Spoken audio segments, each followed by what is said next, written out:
China's economy is falling fast, and the narrative of national rejuvenation is breaking apart. The illusion of a great era is slowly fading. In 3,000 years of East Asian history, peaceful and prosperous eras were rare. Most of the time, people lived through poverty, chaos, and oppression. The long-lasting turmoil didn't only come from scarcity, it was shaped by systems and culture that taught people to obey, to fear, and to stay silent. I can't claim innocence. I grew up in silence and cowardice. I didn't do evil, but I spent my life choosing compromise. I didn't fight back when bullied at school, and I stayed silent again when facing injustice as an adult. That fear seems carved into my bones. When I entered society, I had no choice but to go with the flow, struggling inside lies and empty routines, just to earn enough to survive. Living at the bottom, scams became almost unavoidable. After being tricked again and again, I learned to armor myself with coldness. Now, whenever tragedy happens in front of me, I barely react. I've gone numb, no longer easily moved like I used to be. In a society where the strong prey on the weak, there are wolves, but countless sheep too. The sheep fight each other endlessly, yet never escape their rulers.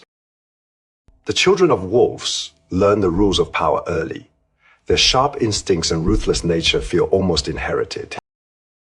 East Asia's closed geography and inefficient ancient agriculture let Confucianism bind the sheep for millennia. Obedience became a celebrated virtue. The sheep continue to squeeze and compete with each other, wasting their strength in endless internal struggles, unable to form real solidarity. Rare heroes like Peng Lifa stood up, yet in front of an authoritarian state, they remain lonely and powerless. Facing this imperial-style authoritarian system, I'm as helpless as most people, left with nothing but a hollow sense of powerlessness. Many dictators around the world at least buy loyalty with welfare, but the rulers of East Asia need no such thing. Violence alone is enough. Wrapped in the costume of socialism, the system continues ancient imperial habits, seeking pleasure, power, and hereditary stability. For thousands of years, this land lacked a strong scientific or philosophical tradition. More often, it produced authoritarianism, oppression, and waves of refugees. Even after decades of reform, Chinese labor remains extremely obedient, yet still trapped in poverty and scarcity. China built plenty of housing, but prices are absurd. Most people can't even afford basic dignity in their living space. China's manufacturing power is huge, but incomes are low and consumption weak.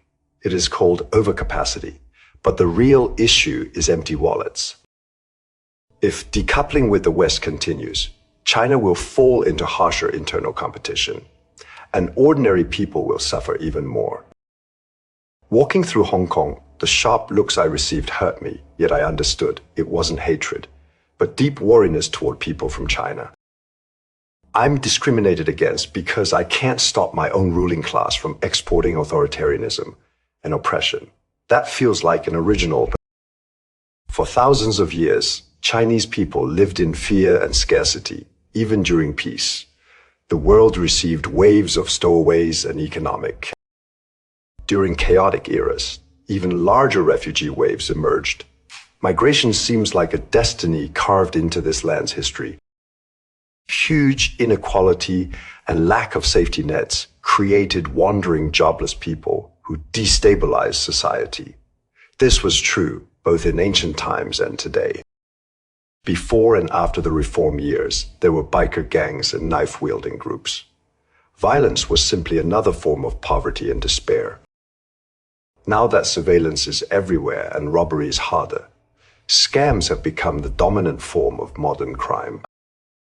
Even overseas, Chinese people often have to watch out for their own. The scale and sophistication of fraud makes trust nearly impossible. I also want to run away and become a refugee, but I know it would burden others, and I might face rejection along the journey. Maybe I'm more likely to die meaninglessly in some chaos, not by foreign enemies, but by my own people or the coldness of the system. As the economy keeps deteriorating, the hope of living a normal, peaceful life in East Asia becomes dimmer each day. All I can do is pray that fate won't keep me trapped here, forced to carry the original sin of being Chinese. With job markets collapsing, income stagnating, and industries shrinking, countless young people see no future and don't dare to hope. As the crisis deepens, large-scale emigration seems inevitable. The world will eventually have to face this reality. China's neighboring countries will be hit first, facing unprecedented refugee and migration pressure. Is the world ready for such a population shock? The answer may be far more unsettling than we expect.